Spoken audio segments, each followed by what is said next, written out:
right, I will call the joint board of review to order at 3 p.m. For those in attendance, would you please stand for the Pledge of Allegiance? I pledge allegiance to the flag of the United States of America and to the republic for which it stands, one nation, under God, indivisible, with liberty and justice for all. All right. I'll call the roll.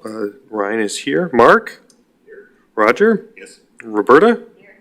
And then Roy, TBD. So, moving right along, approval of the minutes from our August 11th meeting in 2020. Is there a motion to approve? Motion to approve? So moved. Is there a second? Second. There's been a motion second. Any discussion? Seeing none, all those in favor of approving the minutes, please state aye. Aye. Anyone opposed? Chair votes aye. The minutes are approved. First item of business, election of chairperson. Is there any nominations for election of chairperson? I would move to nominate the mayor. Is there a second? Second. Any other nominations? Any other nominations? Any other nominations? I guess I'll accept. Gotta be here anyway. I know, right? All those in favor of nominating and electing the mayor as the chairperson of this committee, please state aye. Aye. Aye. Anyone opposed? Chair votes aye. Thank you, everybody. Election of the vice chairperson. Is there a nomination for vice chairperson?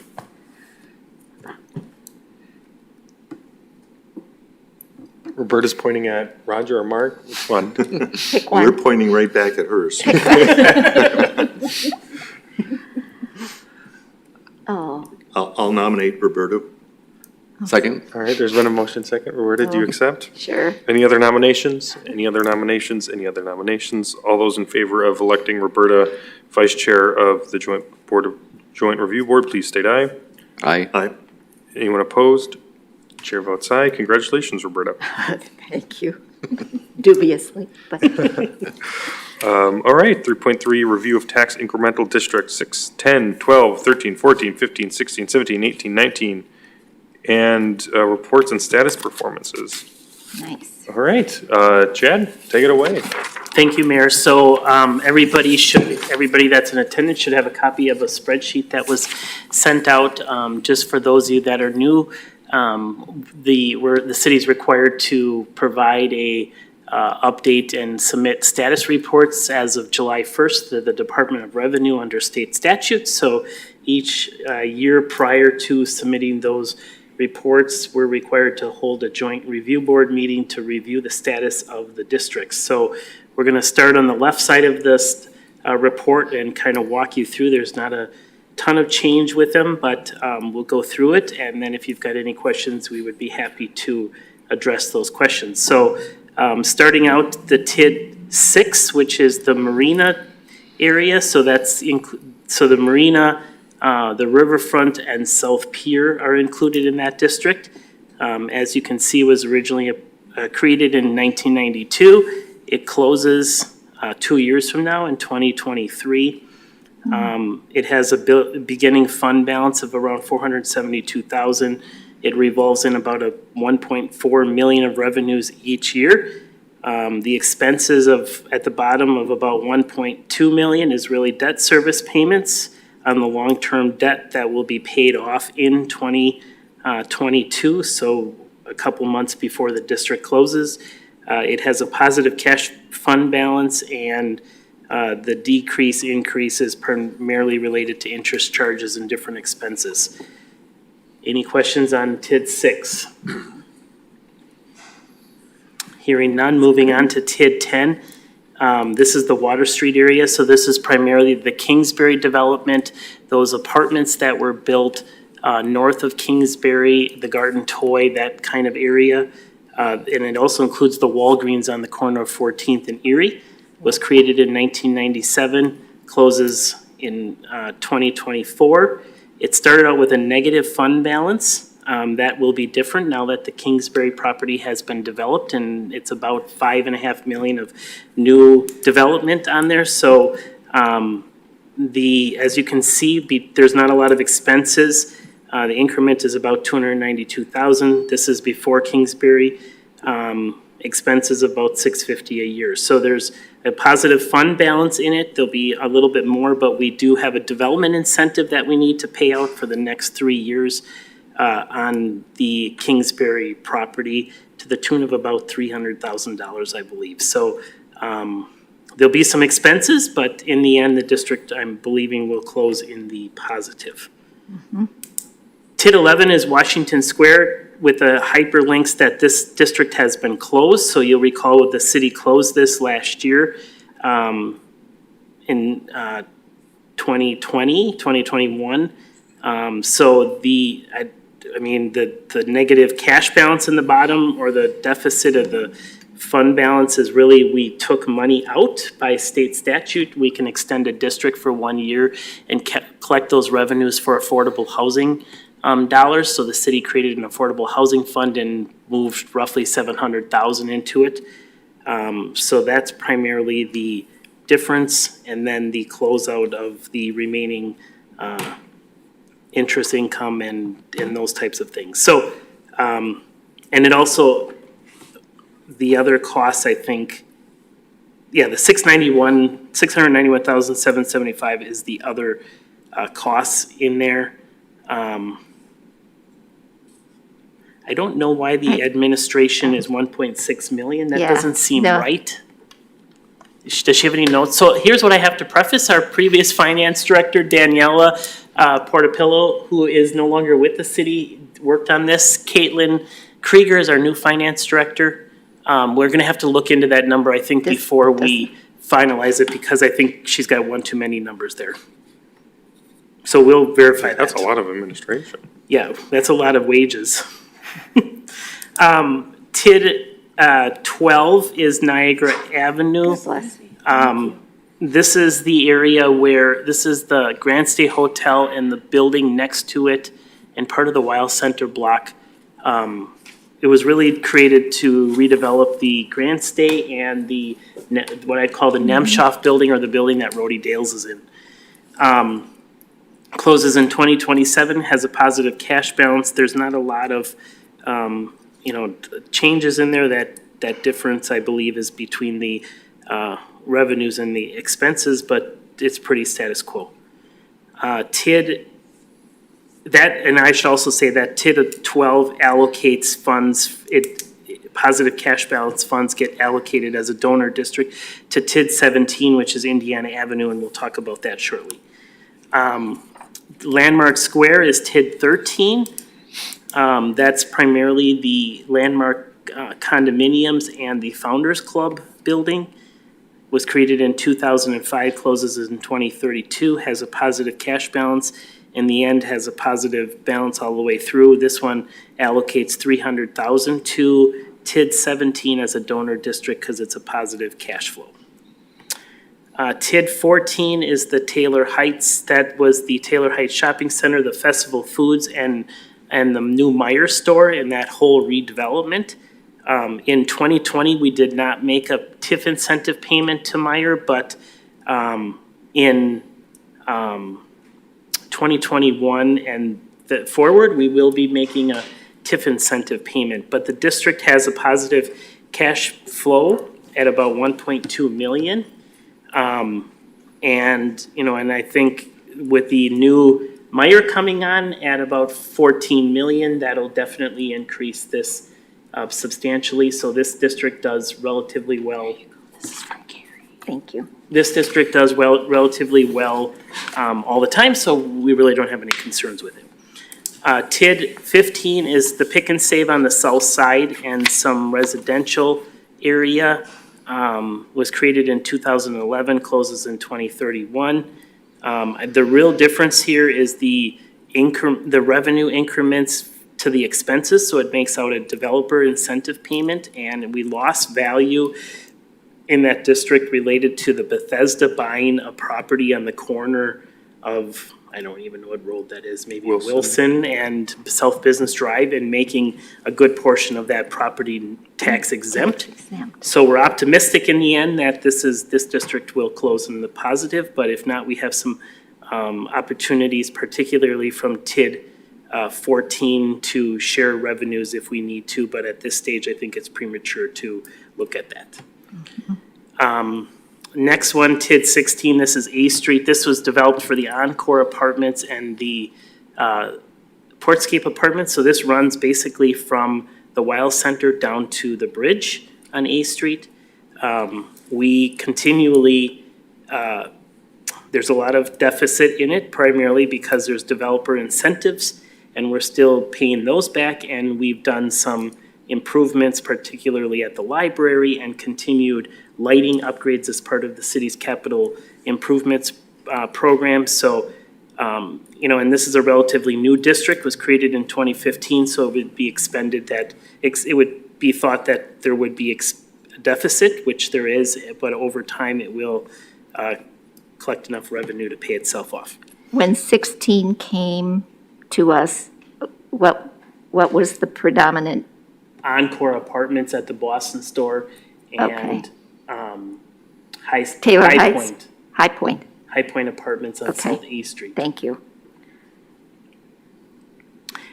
Indiana Avenue, TID 17, is a rehabilitation district, was created in 2018, closes in 2045. It's open for 27 years. This is primarily the Indiana corridor, from the circle, the traffic circle to 14th Street. It does include some properties south of it along the lake front. So the former Pentair property is in it. The Optenberg property is in it. And then some properties along the river from the old Kepsel site all the way up to Pennsylvania Avenue are in the district as well. This district we did a major project, so the amount that you're seeing there, the capital expenditures, 3.2 million, is the road reconstruction as it relates to the Badger State Loft Tannery project for Illinois Avenue, and replacing two 65-inch box culvert storm sewer. So it was a very costly project. So that's one of the reasons why there's a fund deficit. It is receiving allocations from the two districts I mentioned previously, TID 12 and TID 13. With the Badger State Lofts coming on, with the new condos on South Pier coming into the district, we'll be seeing some new revenues, and I would, it's projected to be a pretty good district moving forward. It's just that we've had these early expenses, and really that's what it's set up, is to fund public improvements. What in regards to 17, so in here it says Innovation District 2, is that gonna change a lot of how it functions? Cause the original project for the Innovation District was gonna be, this. Correct. The Innovation District Cause that's essentially dead now, so what, do we have to relook at No. this in terms of what we're gonna do? We Or can just change the title. okay, cool. So we can just change the title and make it Indiana Indiana Avenue Avenue. and take out the Innovation District. We thought the innovation concept was gonna be moving forward. For those of you that may or may not know, the SCEDC and the city applied for a federal grant. During COVID, it was only funded at a 50-50.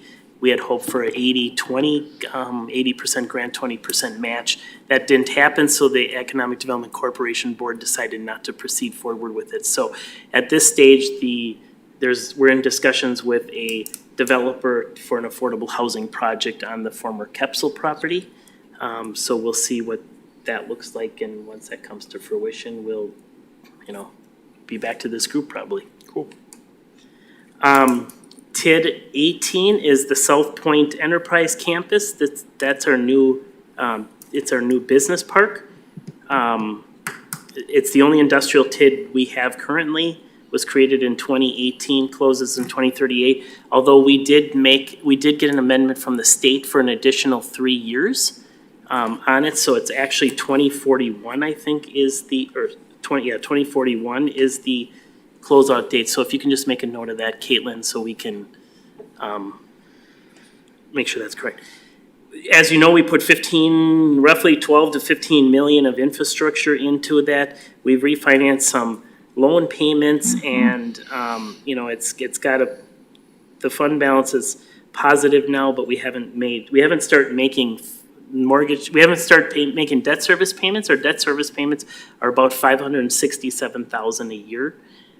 We had 2 years of capitalized interest on that, so we have to start making, I think, a debt service payment next year. Whoa. So that's why we're on the roll to try to get some development in that park. We've got some leads on projects that are out there. A couple of them are, hopefully going to be coming soon. That'll be major investments. So we're optimistic that at least we can get enough to cover the debt service payments and then, continue from that point forward. Debt service starts in 2022? I believe so. Okay, thank you. TID 19 is the river bend, so that's the area where Domus Decor is, where the new condo were along the river. The boat doctors or LTC property was created as a mixed-use district in 2018. It's open for 20 years. Started with a negative fund balance, particularly because we borrowed some debt to repair streets down there. So that's pretty much it on that one. The balance at the end of the year is still a negative, but we hadn't seen any of the new increment from those developments because of the timing of the 1-1 year. So that should be, help itself out next year. TID 20 is listed on here. It's not on the agenda item, and the reason is because it was it's a 2020 district, and we didn't have it. We don't have to report out on it until next year. But this was created for the Oscar development, the 3 apartment buildings that are under construction now. We haven't seen any revenue. We've had some expenses, particularly related to administration charges, and then some engineering for some traffic control that's going to be on South Business Drive. But other than that, as of the end of the year, there wasn't much activity. Most of the activity is happening in 2021. And Is the termination date correct? it is not. It's only 7 years. The termination date is not correct. It should be, I'm guessing 37. that's a typing error. It should be 20, it's a 20-year TID, so it should be 2040.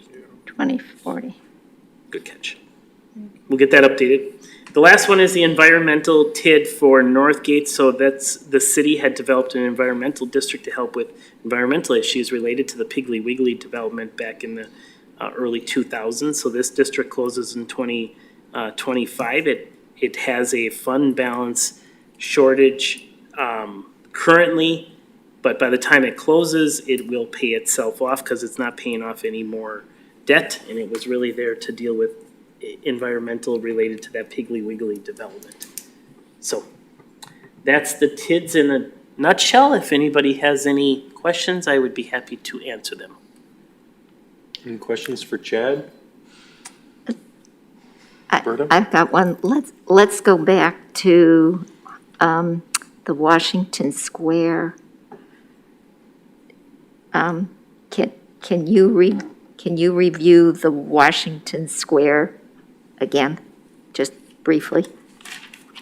So TID 11. Washington Square, that district is closed, and this column will be removed after we do the final reporting. So it had a beginning fund balance of 2.6 million. It revolved in around 750,000 a year. As we stated, the administration line has Yes. one too many numbers. I'm guessing it's more like 16,000 or less. Okay. So, go ahead. It's actually the payouts to the 3 overlapping tax entities. Got it. So when we closed that district, we paid back the fund balance to the taxing jurisdiction. So the city, if I Yes. recall, got Yes. 900,000, the county got 500,000, the school district got, I don't remember, 500,000. So that's the number of paying everybody out of the fund balance to close the district. Everybody got a payment out of that one. So that would make sense. So that's what's in there. So that would stay the same. Great, thanks. And then the other cost is the 691, which we took out and put into the Affordable Housing Fund. Got it. Thank you.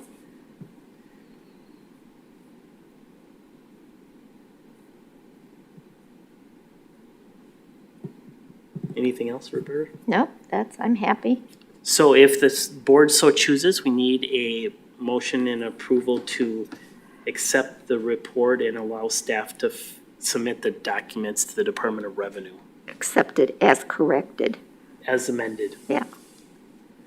I'll move to accept the report as amended. Their motion, is there a second? Support? All right, there's been a motion second. Any other discussion on Chad's report? All right, seeing none, all those in favor, please state aye. Aye. Anyone opposed? Chair votes aye.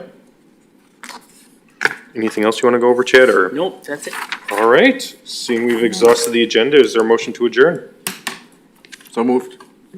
Second? Been a motion second. All those in favor of adjourning, please state aye. Aye. Anyone opposed? Chair votes aye. We are adjourned at 3:21. Thanks, everybody. Efficient.